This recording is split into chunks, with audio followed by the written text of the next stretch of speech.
welcome back to the channel, Uncensored and Unafraid. Thank you for being here. Appreciate all of your support. We have some interesting fallout from the Indiana Fever game that we just have to talk about.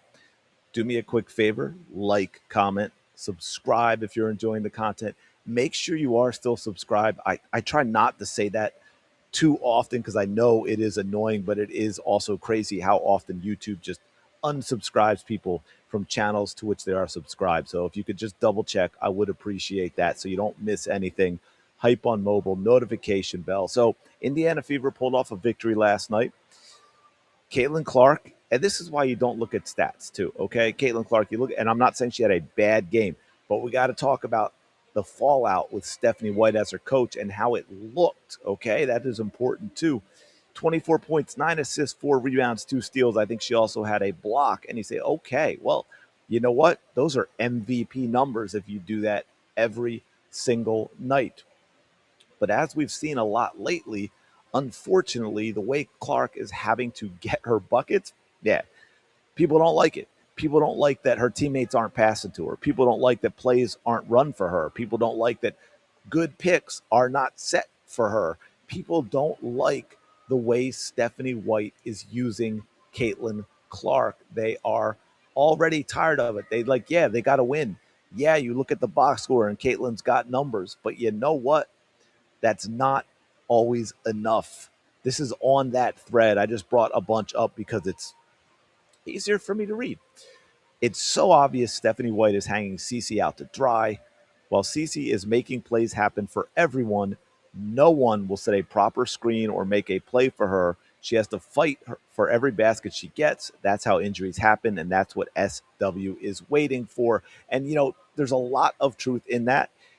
And what also irks me is you will always hear Stephanie White talking about things Caitlin needs to do better, right? We all know about how much Stephanie White hates any kind of risk whatsoever, which is why she doesn't like a player like Caitlin Clark. And yet, there would not be a negative word said about the fact that Kelsey Mitchell did nothing last night except her 23 points. And people say, oh, yeah, well, that's pretty good. Yeah, it is fine. It's great to be a scorer. But if you bring nothing else, where everything else about your game in a game is a negative, and she had 0 rebounds, she had 0 assists, she had a couple of turnovers, you've got to be better than 9 of 17. Actually, I think you have to be better than 3 of 9 from 3. And she's not a good defender. Uh, and you've got to be better at those other things, or you have to shoot 13 of 17. Okay. I'm just saying. So, yeah, we've got, she would have gotten a double double if her teammates don't miss those ridiculous easy layups. Yeah, there was a lot of that too. It looked a little bit like when Caitlin Clark first got into the WNBA,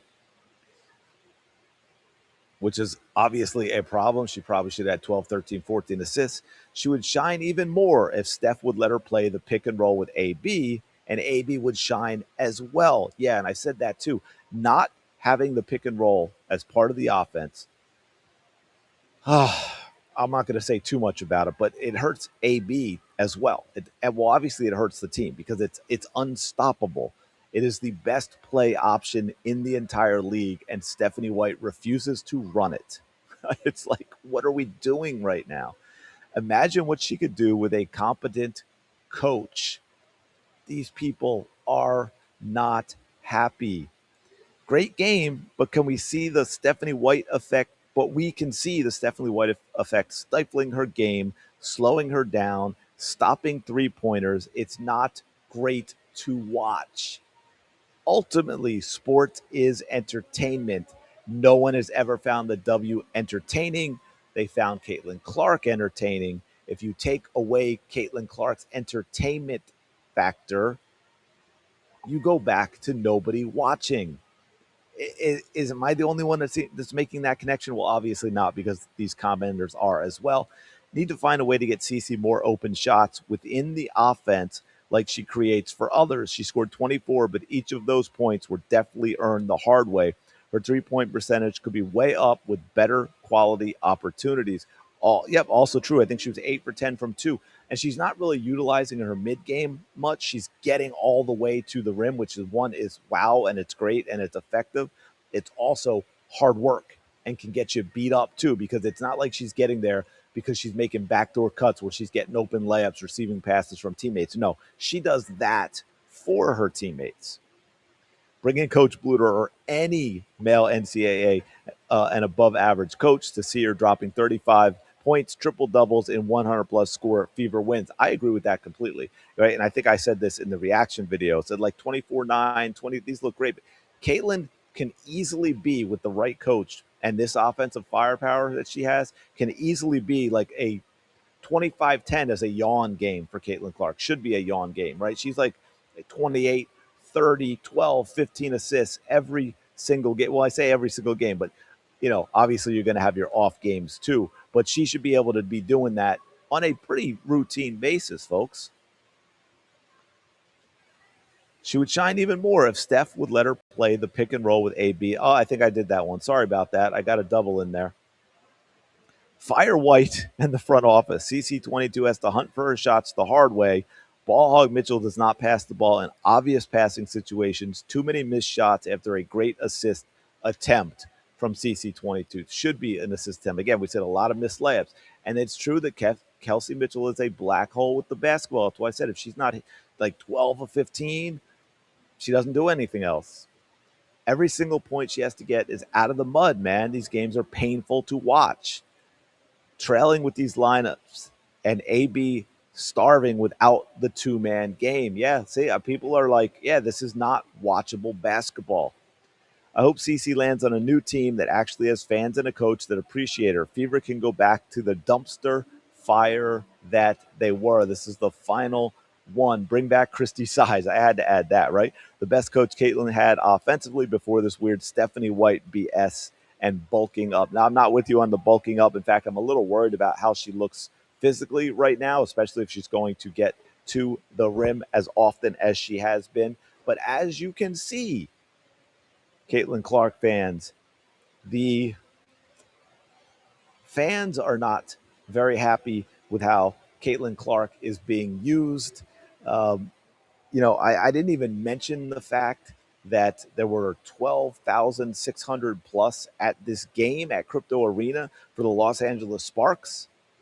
If y'all remember 2024, her debut in LA, because it was a big deal because it was higher than the Lakers' average attendance of 18 something. She drew 19,300 and some to her first trip to LA to play Cam Brink and the Los Angeles Sparks back in 2024 last night. And I believe they closed off the entire top section. I think tickets were going for as little as $8. That is a problem, and you're seeing why. That was the point of this video.